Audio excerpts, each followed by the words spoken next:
There is nothing beautiful like defending the special recipes that you sell in your coffee shop. That's why in today's video, I have decided to share with you an important recipe about an ICE V60 due to the different questions that are raised when I stream live on my Facebook and Instagram page. By many ask me, why do I use such a recipe, especially when I am making my own brew. Without wasting any minute, let's get into this video. Huwag kakalimutang mag-subscribe sa kanyang channel, Barista Andrea. As we get into the purpose of this video, everything you see right in front of me is of purpose. We have the hot water, ice cubes, weighing scale, V60 apparatus, not forgetting the coffee. So, one of you watching this video is going to ask me, why are we having hot water when we're going to brew an iced V60? Remember, first thing, this is a Japanese cold brew method. Why do they call it a Japanese cold brew method? Because it's one of the quickest cold brews a client could live with without wasting any minute of their time. It's going to take you 2 to 3 minutes awaiting. Then, the hot water still. Remember, as we're trying to brew, like you've seen in most of my videos where I'm trying to brew a hot V60, the hot water helps us in the infusion and immersion process. Remember, this is a gravitational force, so we get the right liquor that we are going to pour onto ice cubes to make V60 iced. Then the ice cubes are going to help us cool down the temperature of the hot water so that we can relatively have something cold and iced, not forgetting a mind refresher. So we have here our weighing scale. I'll switch it on. Then we place our V60 apparatus on top. This is our pepper filter. I think most of you people watching know the pepper filter and its purpose. Number thing, first thing, we have to pre-wet. That is a must.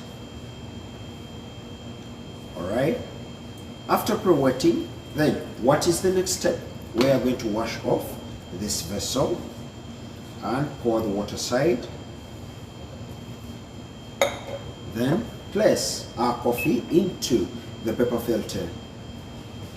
So, as you see me pouring this coffee into the pepper filter, I am going to use 2 ratios, but the first ratio is going to be 1 to 15. 1 gram of coffee attains 15 grams of water. So I am going to use 20 grams of coffee. I am going to be defending the 20 grams and as to why I am using them.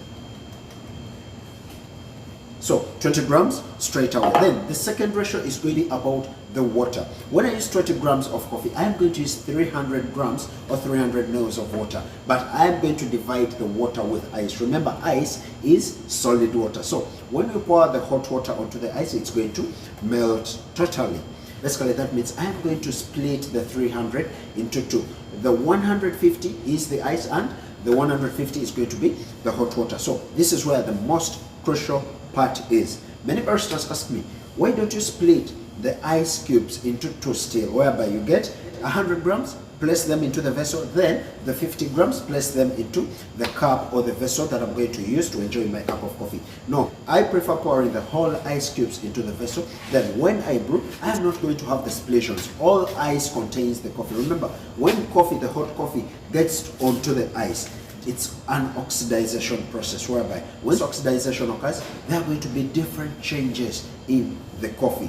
When it comes to the body, the taste, the aromas, the flavors, not forgetting getting other characters that may occur on our coffee. That's why instead of splitting the ice into 2, I will place it at once. Then I have a uniform bit of taste. But if I split into 100 and then the 50, trust me, after brewing or after extracting or after infusing the beautiful cup in my vessel, then I add it onto ice, I am going to still get more built up character. So if I brew at once with my ice at once, I'll have uniformity in my cup. So let's get to the other part whereby we are going to place our ice cubes into the vessel up to 150. I have to make sure that it's perfect to 150.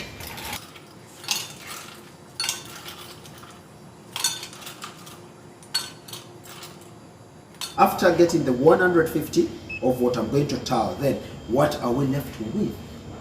We are going to start pouring our hot water onto the grounds. I will distribute them evenly, then I am going to start the pour, but I am going to pour in 3 phases.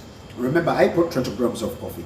When I put 20 grams of coffee, we all know that it's supposed to be 40 grams of what? 40 grams of water. But that's not the case. When it comes to the iced V60, I make sure that I give it a better infusion process or a higher infusion process, which is not going to be the same in the hot beverage. So here I'm going to raise it to 50 grams. Then I'm going to give it enough time of blooming, which is going to be 50 seconds to allow a better extraction and infusion of the liquor. Remember, this water is going to be less that we are going to pour onto the ground. So when I pour the 50 grams, I'll give it 50 seconds at least to extract out, to infuse out that conch liquor. Then the second phase, I'll pour it to 100, and the last phase, I'll pour it to 150.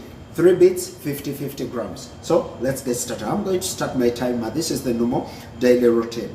Start the timer, then evenly pour the hot water up to 50.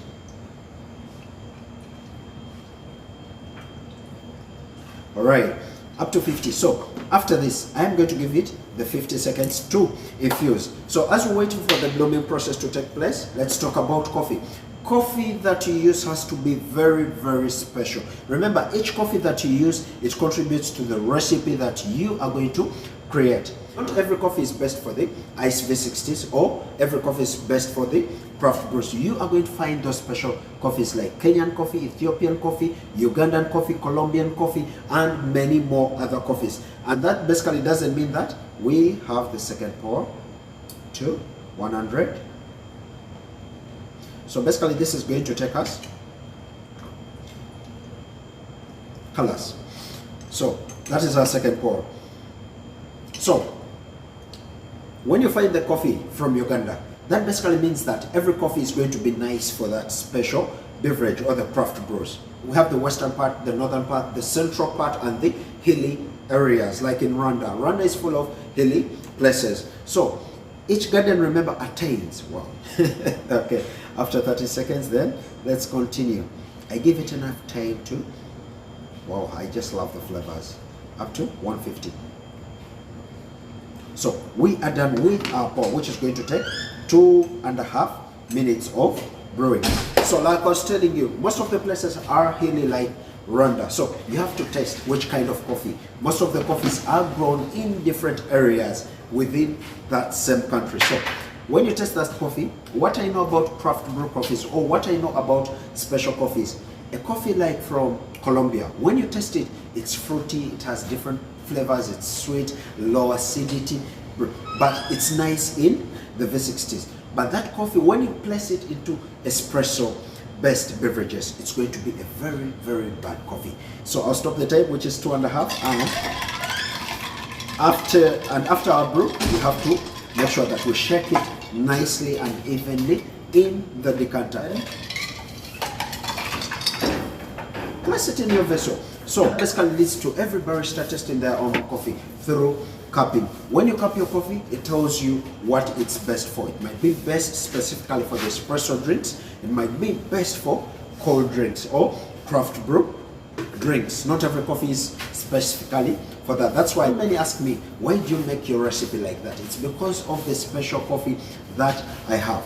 If I split my ice into two and I put the ice 100 into the decanter and the 50 aside, my coffee is really relatively going to be tasty.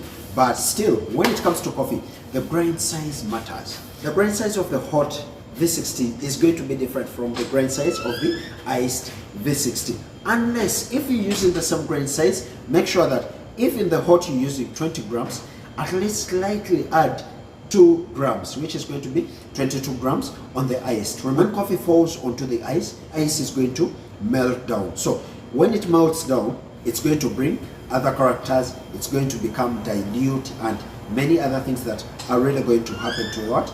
To your coffee. So the grain size matters. When you are using a medium size in the hot V60, at least with ICE V60, make it a little bit slightly finer than the normal what? The normal grind of the hot V60, and you are going to make it at least flavorful, not forgetting the different characters that you are going to build. So it's time for testing. Now, this is why I was telling you that I can't split my ice into two. So why doesn't Barista Andrea split his ice? I'm going to give you 5 reasons. First, every time you add ice onto coffee, it's going to raise in acidity, which I don't want.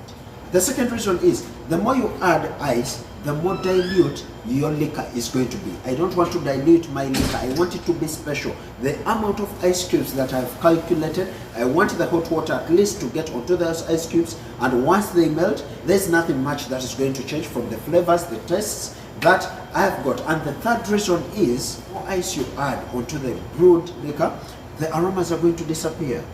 Once they disappear, trust me, you are going to lose out on enjoying that perfect cup of coffee. So those are some of the special reasons as to why I hate splitting my ice into two.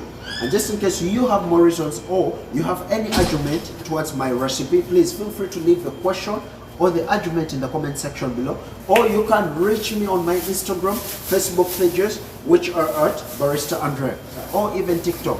These days I started a TikTok page whereby I'll be portraying the latte, different kinds of latte art that I have. So feel free to follow all those pages. So সবাই অবশ্যই ভালো আছেন, দয়া করে আমাদের চ্যানেলটি subscribe করবেন এবং লাইক করবেন। আমাদের কফি শপ ডেস্টিনি 35 সবাই লাইক করবেন, কমেন্ট করবেন। I really can't say more when my barista here said something. See you. Love you so much.